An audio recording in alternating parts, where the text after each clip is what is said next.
Alright, isa pong maulang araw sa inyong lahat mga kababayan. Kung wala naman po kayong pupuntahang importante, siguro po mas maganda pong manatili na lang po tayo sa ating tahanan. Kasi po, pabugso-bugso po ang ulan, pati ang hangin.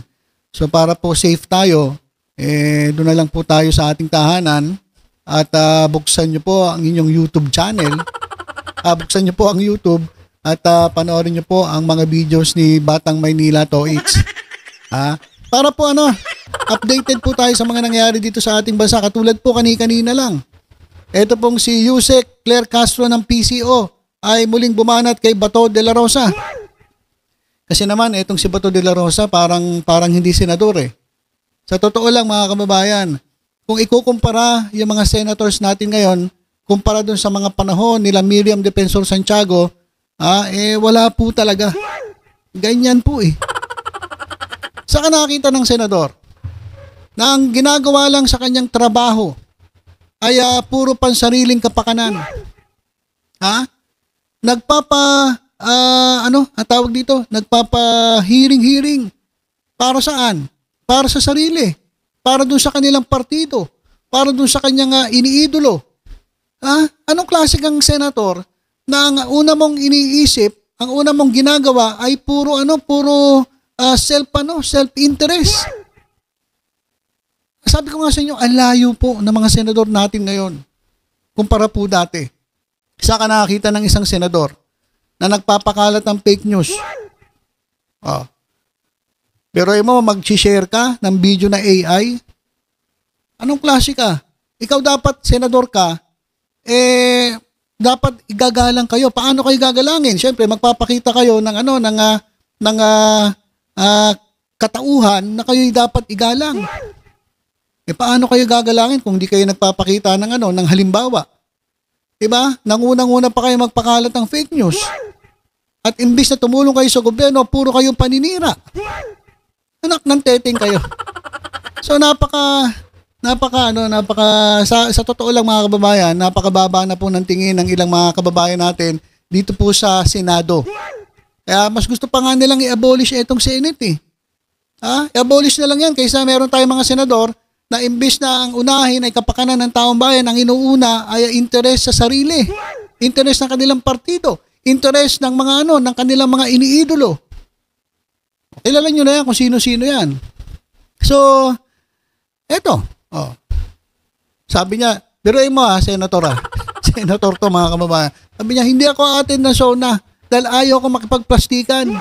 Unang-una, ano naman ang pakialam ng presidente kung hindi ka umattend? Sino ka ba? Wala ka namang ambag eh. Puro panggugulo lang ang ginagawa ninyo.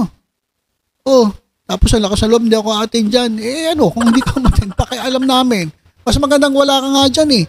Kasi unang-una, pag nakikita namin itong si Bato de la Rosa, nabibwisit lang kami. Kasi hindi naman tayo senador ng bayan eh.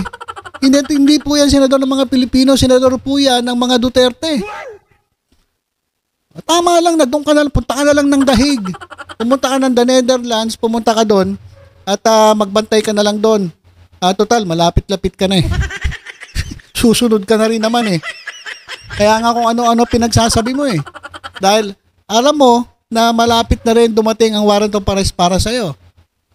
So itong si Bato de la Rosa, sabi niya, pinag-uusapan yan, lumang kwento na yan. Ganyan naman ang mga taga-Malacanang. Kapag may issue, dyan sa kanila, pinag-uusapan yung mga issue katulad na itong pag-aresto sa akin, sabi ni Bato de la Rosa. In example niya, yung issue ni First Lady Liza Araneta Marcos.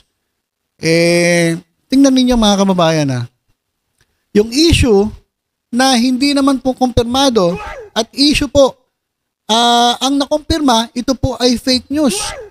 Pero dadahilan mo yan, sasabihin mo diversionary tactics. Kaya hindi pinag-usapan. Naglabas na nga ang statement ang Malacanang through Claire Castro na pinatunayan na peke yung pinapakalat ng mga DD list na police report. So wala talaga tayong maasahan dito kay Bato de la Rosa. At binanatan siya ni Yusek Claire Castro. Pakinggan natin yung yung banat ni Yusek Claire Castro dito kay Bato de la Rosa. Good afternoon, Yusek. Baka po gusto lang mag-comment ng palasyo sa naging pahayag ni Senator Bato de la Rosa kahapon nung napag-usapan nga po yung possible ICC arrest niya dahil po kay nasabi ni E.S. Bersamin. Ang sabi niya po, ewan ko, mahilig sila sa gano'n na kapag may mainit na issue na pinupukol sa Malacanang, pinag-uusapan na naman ang tungkol nangyari kay FL. Ngayon, gagawa sila ng issue about ICC and a senator to divert the issue. Mahilig ang mga tao dyan sa Malacanang gumawa ng panibagong issue kahit old issue to divert people's attention. Okay, yun nga. Sinulat ko po para matandaan ko. Unang-una po, yung possible ICC arrest, hindi po to old issue. Every now and then, may nadidinig po tayo na maaaring mailabas ang warrant of arrest. At hindi rin po issue ang ICC, yung case na pending before the ICC. Pangalawa, ang sinabi po ay mahilig, sorry Ito, mahilig po ang mga tao dyan sa Malacanang gumawa ng panibagong issue kahit old issue, i-recycle to divert people's attention. Sa aking pagkakatanda, wala naman po tayong na-erase na mga old issues, maliban lang kung ito ay related sa itinatanong sa atin. Sino po ba yung mahilig mag-raise ng old issues na sa ating pagkakatanda ay nagkaroon pa po ng hearing patungkol sa isang pre-operation ng PIDEA na ang taon pa ay 2012. Okay, so dagdag ko lang yung sinasabi ni Madam Claire Castro, yung 2012, ayun po yung nagpahiring si Bato de la Rosa at inilabas niya yung isang kalbo, si Morales, yung kaibigan ni Maharlika. So di ba, ang tagal-tagal ng issue na yon, ibinalik nila. Tapos sasabihin niya, Malacanang daw naglalabas ng old issue. Mas matagal yung 2012 na nilabas nila, inimbestigahan pa nila, tagal-tagal na. Di ba? So ito si Bato de la Rosa, talaga wala sa ayos eh.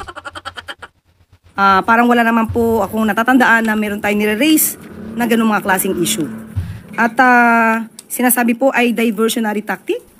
Okay, unang-una po, ang issue po patungkol sa peke na police report or altered na police report ay hindi naman po ang Malacanang ang nag-raise niyan, nag-issue niyan.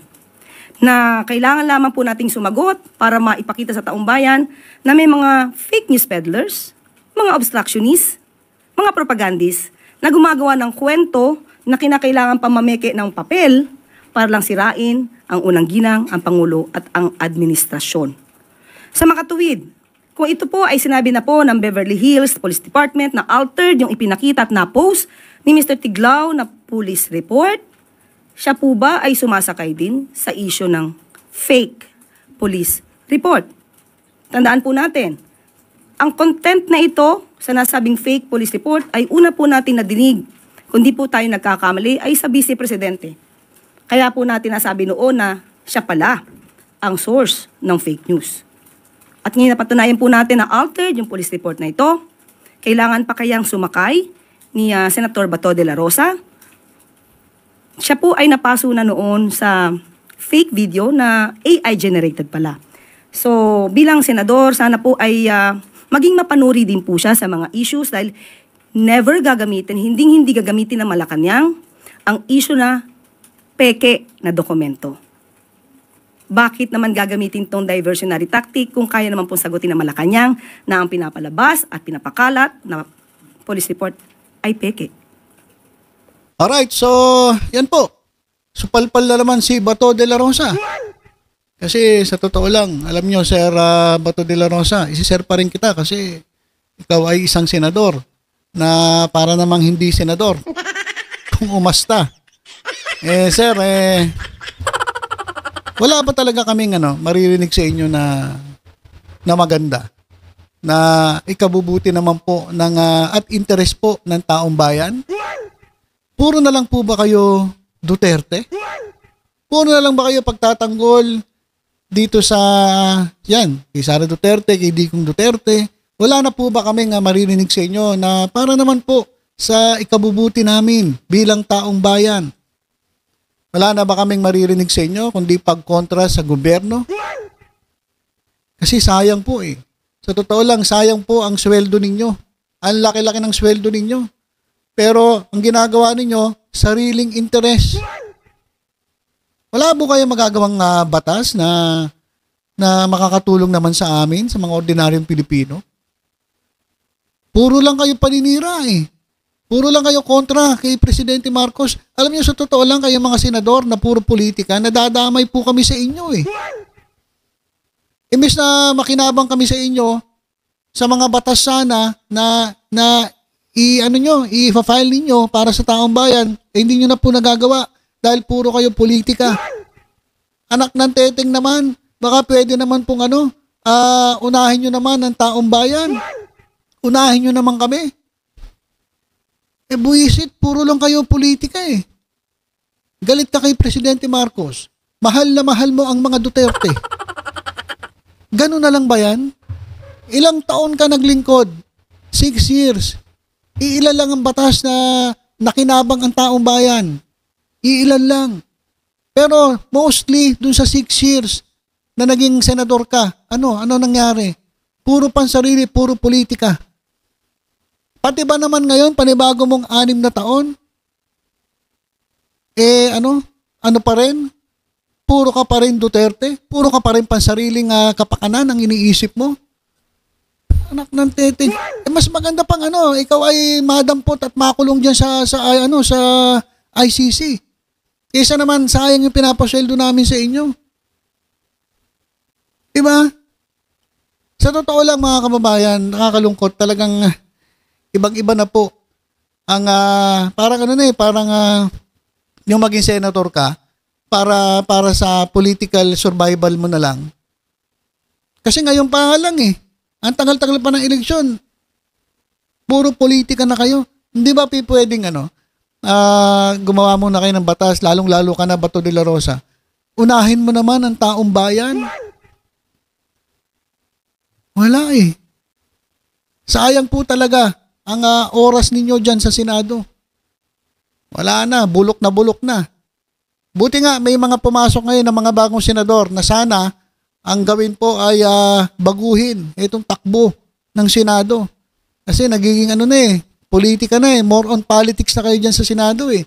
Di ba pwedeng Di ba pwedeng para sa bayan naman?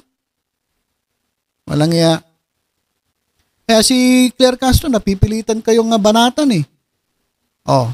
Mga banat naman ni Claire Castro, base rin dun sa tanong o base rin dun sa mga sinasabi ninyo na tinatanong ng mga reporters. Baka pwede naman. Unahin nyo naman ng taong bayan. Diba? Kasi pag wala ka na sa Senado at nakakulong ka na, anong legacy ang iiwanan mo? Ano sasabihin sa'yo ng mga tao? Sasabihin sa'yo ng mga tao, wala yan si Bato de la Rosa. Puro lang yan politika. Puro lang yan Duterte. Na hindi naman yan tinulungan ng taong bayan eh. Yun ang maririnig mo. Di ba, Mr. Bato de la Rosa? So baka pwede naman, sir. Medyo gising-gising naman. Baguhin nyo naman ng konti yung style niyo. Unahin nyo naman ng tao. Mahiya naman kayo sa taong bayan. Kasi ang bumoto lang naman sa inyo mga DDS eh. Kaya yung mga DDS, mga tanga-tanga rin eh. Bakit?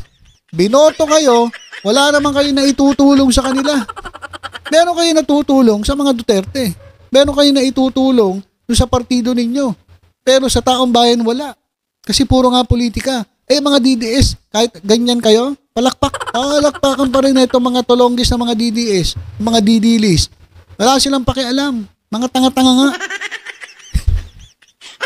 Hindi nila alam, pinapasweldo nila kayo para maglingkod sa bayan. Kaso ang ginagawa ninyo, wala na eh. Pag sarili nyo na lang ang pinaglilingkuran ninyo.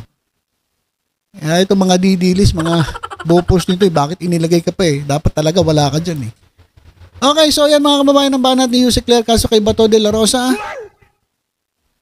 Sir, wag kang fake news. At sana naman maging halimbawa kayo. Para sa bayan naman, sir. Para sa bayan naman, wag puro politika, wag puro sarili, wag puro Duterte. Sir? Baka pwede? Pwede ba? Walang iya yan. Nakdan peteng kayo. Okay, so ilan po muna mga kababayan. Tutok-tutok lang po dito sa Batang Maynila. Sa iba pang updates, ingat po tayong lahat. God bless po.